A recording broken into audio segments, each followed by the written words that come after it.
Ya, kita kembali di nanti kisah ibu dan buah hati. Pemirsa, kami juga masih mengundang Anda untuk telepon di 021 515 5111 atau bisa juga ke Twitter kami di @kinanti_tv untuk bertanya mengenai temanya ini adalah menghadapi atau menangani anak yang stres. Karena kalau anak stres didiamkan ini ternyata efeknya panjang ya. Efeknya apa aja nih Mbak Irma? Efeknya pasti pada pembentukan karakter ya. Jadi misalkan saja anak menjadi mudah insecure, mudah cemas, nggak pede, nggak mandiri, karena dikit-dikit selalu ketakutan salah gitu kan, selalu nanya dulu gitu ya. Terus biasanya sih yang paling signifikan sekali sih anak sudah menjadi tidak produktif tuh udah pasti anak yang stres. Misalnya dia performa belajar turun, terus langsung makan berkurang, kemudian cenderung soliter, menarik diri gitu ya, enggan untuk main sama anak-anak lain gitu ya. Nah, yang paling ekstrim adalah kalau misalnya stresnya itu jadinya aktif. Aktif itu misalkan aja si anak ini mukulin dirinya sendiri, self injury, ngamuk-ngamuk, teriak-teriak, memukuli orang lain gitu ya.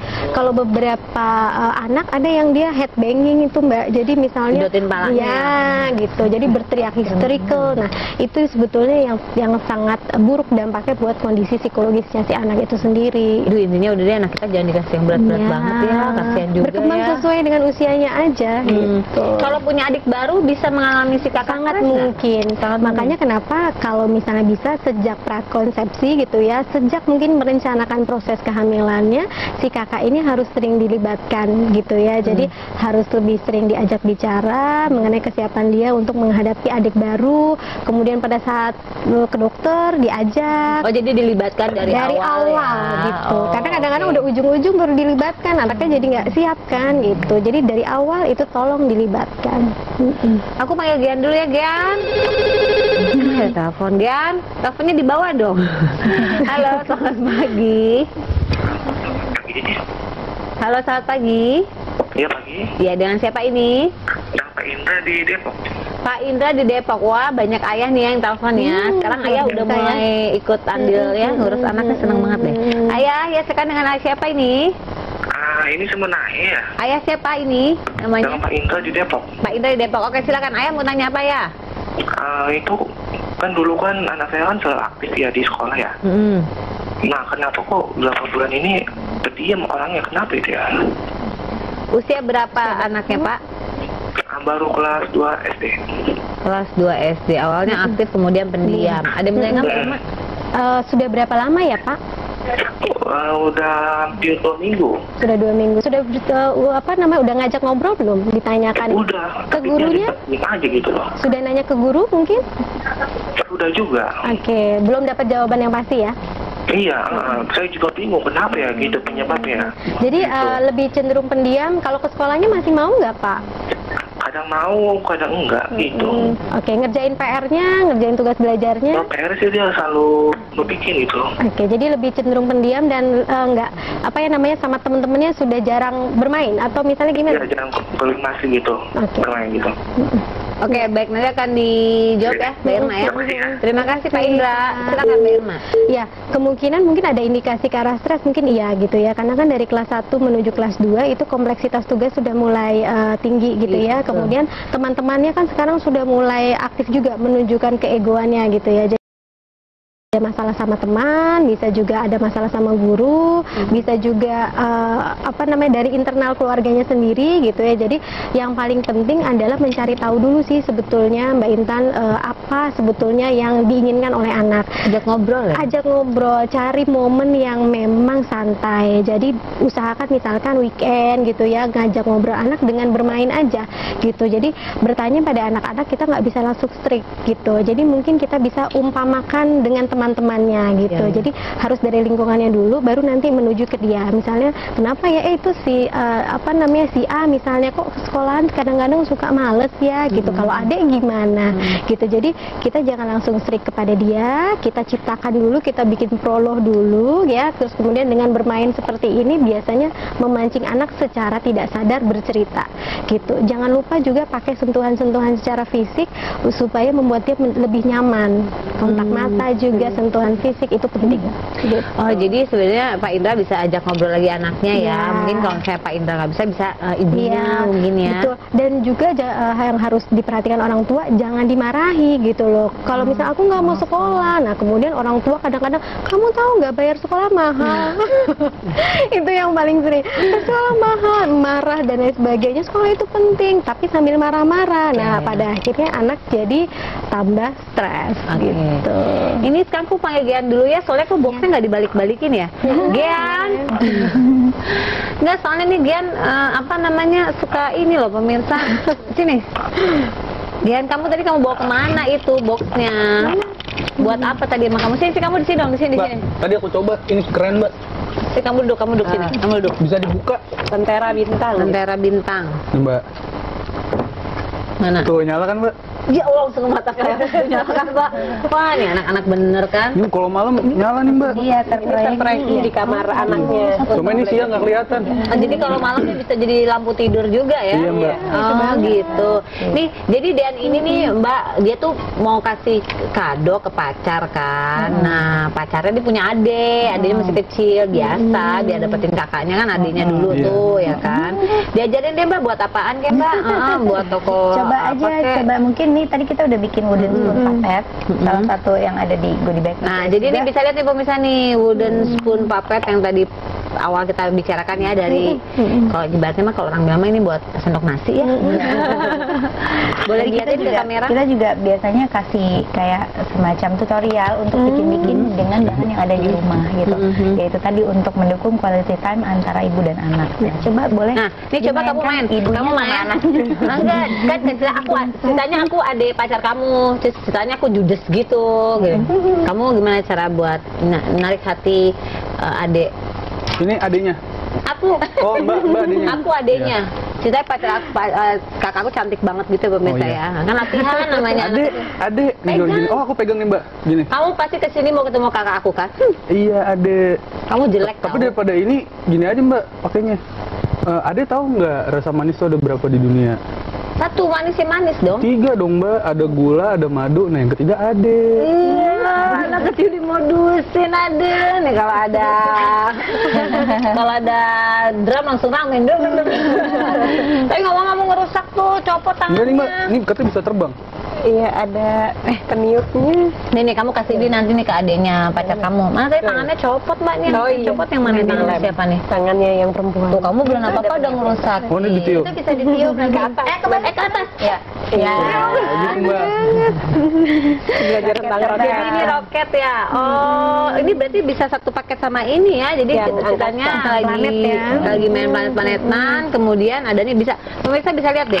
Jadi ini planet-planetnya ini udah ada nama-namanya ya kan, kayak ini orbit Merkurius, ini orbit Venus. Jadi anak-anak tuh bisa sambil belajar juga ya. Kemudian tadi ada roketnya, roketnya kamu tiup lagi dong. Tuh kan, orang tadi kamu belum selesai, ke atas jangan ke depan. Nah, jadi anak-anak bisa bermain tiup, kemudian roketnya mendarat misalnya kan. Lihat di sini roketnya, kemudian ini ada si astronotnya. Dia mau kemana nih astronotnya nih? Jadi ini sebenarnya bisa menjadi salah satu sarana ya, iya kan? Ini ada ini nggak sih Mbak Irma, kalau dengan anak bermain kreativitas seperti ini, kemudian bisa menanggulangi stres yang dialaminya, bisa juga? Bisa sekali, karena ini kan juga bisa melatih anak lebih percaya diri kan, gitu, lebih sabar juga, gitu ya. Kemudian yang tadi bondingnya antara anak sama orang tuanya kan menjadi lebih baik gitu ya. Dan biasanya kalau kenyamanan psikologis anak baik, biasanya stresnya juga nggak terlalu kelihatan gitu ya. Bisa diminimalisir lah. Oke pemirsa, kita masih akan balik lagi, lucu ya. Kita masih akan balik lagi setelah yang satu ini. Anda jangan kemana-mana, tetap di Kinanti, kisah ibu dan buah hati. Ini menyenangkan sekali karena saya mendapat banyak pengalaman nih, seperti halnya ini yang tadinya kita anggap tidak menarik, tapi ketika sudah diberikan tambahan-tambahan, ini bisa jadi quality time kita ya dengan anak ya. Kita menggambar atau menggunting, mengelem, ini kan satu hal yang kayaknya jarang sekarang ya, orang tua sekarang ya. Nah buat dari Manjelis sendiri nih, ada tips-tipsnya nggak nih gimana caranya biar dengan membuat art seperti ini, kreativitas seperti ini, tapi juga bisa menjadi bonding terhadap anak dan orang tua? Jadi ketika sebenarnya gini aja sih, simpel ya. ketika kita mengerjakan sama anak, kita benar-benar ada di situ untuk anak. Gadget itu semua kalau bisa kita matikan dulu deh, kita pikirin. Jadi anak itu juga nanti akhirnya sambil menggunting, mungkin dia ambil bercerita, mah tadi aku di sekolah gini-gini, atau mah ternyata, atau dia bercerita tentang proyeknya ini kan, aku pengen bikin ini nih. Itu kan terjalin bonding antara anak dan ibu yang sangat berkualitas ketika mengerjakan karya ini ya. Terus nanti ketika jadi kita apresiasi, kita selalu mengharapkan anak itu karyanya dipajang. Jadi itu kan melatih percaya diri anak, dia merasa dihargai. Iya bener ya, dipajang ya, jangan udah terus akhirnya ya udah dibuang.